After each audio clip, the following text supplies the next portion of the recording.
Hello, my name is Jim Ryan, and I'm the Senior Executive Vice President for Sony Interactive Entertainment. I'm here today to update you on what's happening in the world of PlayStation.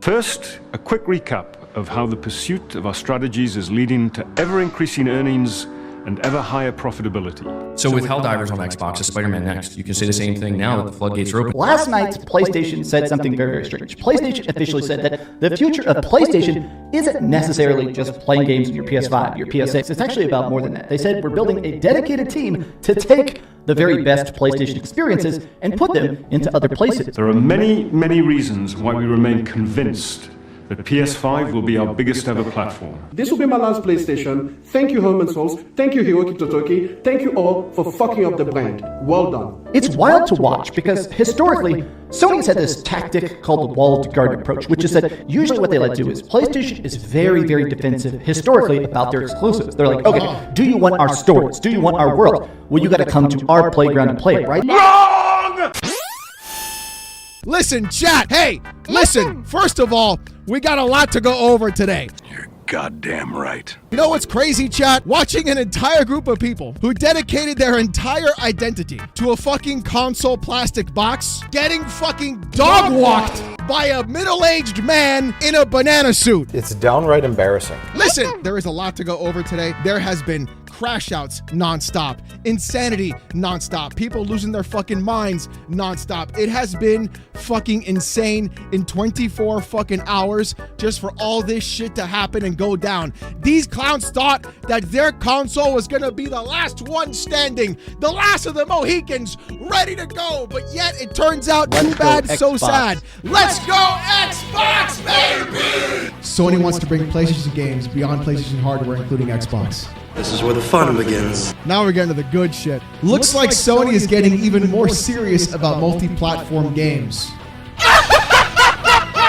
Including Steam, Epic Store, Xbox, and mobile. It's over. It's over. It's over. Jack Move Johnny. Jack Move fucking Johnny. Jack Move Johnny says PlayStation console owners haven't been the priority for a while for Sony. Their actions have continued to show that this entire generation, it's about to get even worse when they start announcing more games for competing platforms than their own. Well, but unfortunately, look who showed up. Look who showed the fuck up. Good old Nimby. Each year, PlayStation releases or pays for PS5 only games. Right here, that's a problem. Even if timed. If console wasn't the priority, all their games would be releasing day and date on PC or other consoles. Now we have the goalpost moved. Listen, 2025, Death Stranding 2 Ghost of Yotei. 2024, Astrobot. FF7 Reaper, Stellar Blade, Rise of the Ronin. Bro, this fucking reaching, and here comes the Wet Dragon. 2024, PlayStation says they're bringing live service games to other platforms. Nothing changed. This fucking guy has no idea. This fucking guy is pure on copium. How's it taste, motherfucker? Look how disingenuous and ignorant these Xbox fans are. For us, June sales, 20 sales, FF16 was number 4 on Xbox only chart, but didn't even chart all platforms. Xbox number 4 is dire. So now we move the goalpost. First it was it's not gonna sell on Xbox. Then it was it sold on Xbox, but it didn't chart on everything else, so therefore it doesn't count. You got fucking murked by Haz. Tell me, Nibs, what the fuck is so disingenuous and ignorant in this tweet? Death Stranding number 1 on Xbox, number 4 on Xbox charts. No, what on earth is justifying crying like and calling them out like Xbox fans? The most disingenuous clown on this app who writes essays gulping every single drop of corporate smegma on his app calls out by me, coming from the same guy who said FF16 was on chart on Xbox, top paid game chart, got roasted. Irony is real. Emotional, damn it! Look at this. Look at this cope. Look at this fucking cope. Bro, they're multi-platform, baby. It's over. It's over. And look at this motherfucker. Correcting misunderstandings on the Sony Interactive Entertainment job listing for Senior Director, Multi-Platform and Account Management. Note, this is the first responsibility of the job listing is to oversee out-of-year mid-range commercial strategy for PlayStation Studios titles across all non-PlayStation platforms. Okay, so we're moving the goalposts now. So first it was, oh, never ever. Then it was sometimes. Then it was a little shorter, 6 months to a year. Then it was, well, now you got to sign into PC. Now it was never ever Xbox. Then it was now out of your mid-range. So now it's not full third party unless they're day and date. Is that what we're doing? Is that how we're seeing it? Is that what's going on? Yeah. Let's see. Oh, no.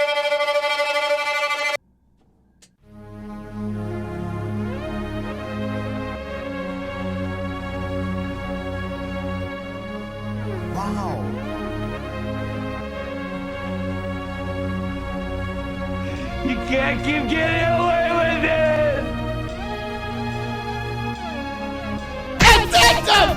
He did a fucking addendum! Come on now, dog. Come on, man. Look at this. Look at this. It's still going.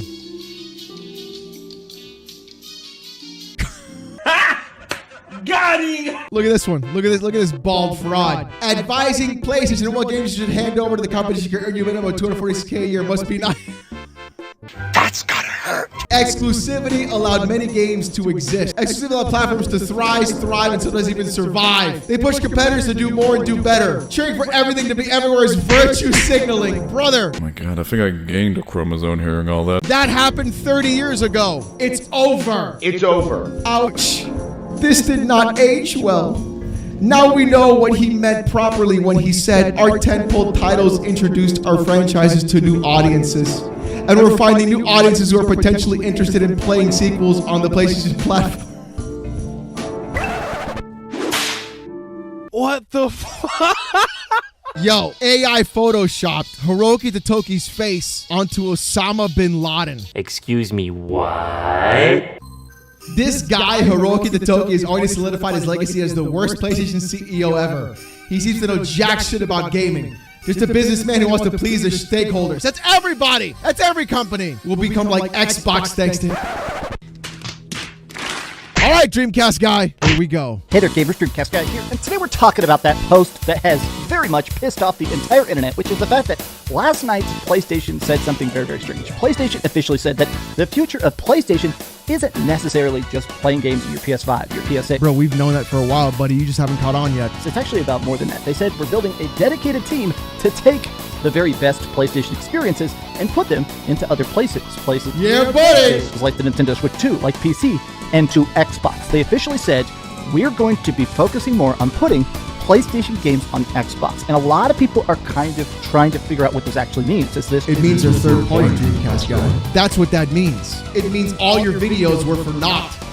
retro stuff? Is this live service stuff? Is this going to be every... It's the whole slate, baby. single game? Is Spider-Man going... Is God of War going to Xbox? And I have to admit that It's kind of crazy how the dead platform is getting all the games now, huh? Kind of crazy when you think about it. this is an incredibly surprising thing. As a person that not only covers gaming, but has specifically covered PlayStation now for decades, No, you cover Xbox for decades. You cover the death of Xbox for decades. You don't cover PlayStation. You cover Xbox. it's wild to watch because historically, Sony has had this tactic called the walled garden approach, which is that usually what they like to do is PlayStation is very, very defensive historically about their exclusives. They're like, okay, do you want our stories? Do you want our world? Well, you got to come to our playground to play it, right? That's how they've always done it. In fact, I guess not this anymore. is well known. Instead of saying, we've got better games than Xbox, they're straight up saying now, like, hey, Xbox is an important part of the market. The Nintendo Switch 2 is Crazy. an important part of the market. It's almost like their third fucking party, and it doesn't even fucking matter. Huh. Strange. Let's take a look at the statement, and I want to take a look at a lot of the reactions because the internet for the last 12 hours, ever since this job listing got posted, has been debating if this is a good thing, a bad thing, or honestly, the end of PlayStation. Let's talk. So is PlayStation dead, Dreamcast Guy? I hope you're having a great day, and if you could, please give this video a like and subscribe if you haven't already. Now, this is part of why I'm sort of shocked about this. So even yesterday, I did a video that essentially Xbox admitted that the only people buying Xbox games at this point are people on PlayStation. The top... Well, that was also wrong, but now it's going to be funny how the only people buying games from PlayStation are going to be on Xbox. You won't keep that same energy? Of course not. That's why we're here, Chad. That's why we're here. selling Xbox game of the year is actually Forza on PS5. Still incredibly weird to think about, but right now, there's an entire parade of stuff getting ready to come out. There's talks that Halo is actually prepped and ready to go on PlayStation. Flight Simulator, Xbox Flight Simulator is coming to PlayStation apparently this year. Incredibly weird to think about, but a lot of people are saying, okay, gaming has changed because budgets are bigger, graphics are more expensive. Just across the board, gaming has changed in a way where... You mean the thing everybody's been saying for the last 5 years that you totally ignored, but you thought exclusivity was the only way of doing it? Isn't that crazy, Chuck? It's harder to have that walled garden approach. You do have to kind of play nice because... So now it's only okay when PlayStation does it, but when Xbox was doing it, they were dead. Oh, that was different. PlayStation does it. It's good, guys. Games are too expensive, guys. Exclusives aren't good, guys. Is he going to say that, Chet? Absolutely unlikely. Even if you're only getting 5-10% more sales, it's worth it to reach out to people. But here's the thing. Part of the reason I'm surprised about this is that PlayStation has sort of publicly been talking about how they're working on next gen. PlayStation is very much full steam ahead on PlayStation 6. They've actually even said publicly. This TCM guy always puts out fake AI images of next gen consoles and always talks about next gen stuff without any fucking information. Always. It's the funniest fucking shit of all time. They released statements saying our full goal right now, our entire focus is basically prepping things for the PlayStation 6, which apparently is coming out roughly around 2027, 2028. But it sounds like Xbox is doing the same. They're currently trying to get ready for some sort of next-gen console wars. But what if what they do is instead, okay, Not gonna lie, we've got games, you've got your games, but every year stuff jumps platforms. Say 2027. Let's say 2027, a big batch of PlayStation 6 games come out. Maybe late 2028, we see all those games start going to next-gen Xbox and vice versa, right? It's almost like they're full third party. According to a job listing at Sony, their goal is to expand PlayStation Studio titles across Steam, Xbox, and Nintendo. And a lot of people are going, okay, what does this actually mean? To shape and execute the global commercial strategy for PlayStation Studios across all digital platforms, meaning PlayStation hardware, including Steam, Epic Games, Nintendo, Xbox, and mobile. Oh, they said Xbox. They said Xbox, boys. Now, a lot of people are trying to sort of figure out what this means. This is Nib. Oh, he's back. Never beating those allegations, boys. I'm a big fan of Nib on Twitter. A lot of people like to hate on... Oh, no! He talks a lot about basically PlayStation. I feel like I don't really count this as a fanboy account personally. Maybe there's some tweets I haven't seen, but he always just seems like he very much just loves PlayStation. It doesn't feel like he's trying to defend PlayStation, but... It's not a fanboy account. It just seems like he loves PlayStation. He's not trying to defend him, but I kind of like him. Job listing at Sony seeks the role of trying to expand things to Steam, Epic, Xbox, and Nintendo. There's no mention of this being limited to live service games.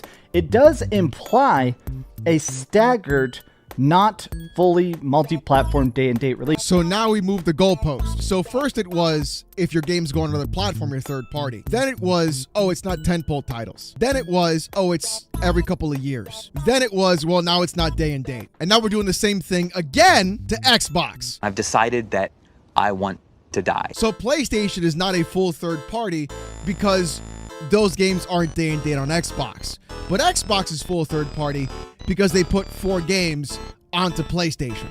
Is that how that works, guys?